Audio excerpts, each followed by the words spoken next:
Air sumur warga Dusun Cigintung RT 01 RW 12, Desa Kutawaru, Kecamatan Cilacap Tengah menghitam pasca kejadian kebakaran tangki benzene di kilang minyak Pertamina Ru 4 Cilacap.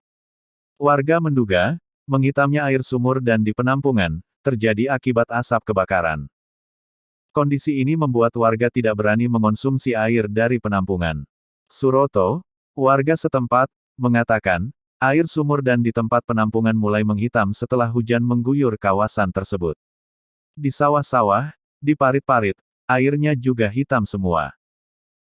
Saat saya cek ke sumur yang tidak tertutup, benar saja ikut kena dampak, airnya hitam, terangnya kepada Tribun Banyumas Senin, tanggal 14 Juni tahun 2021.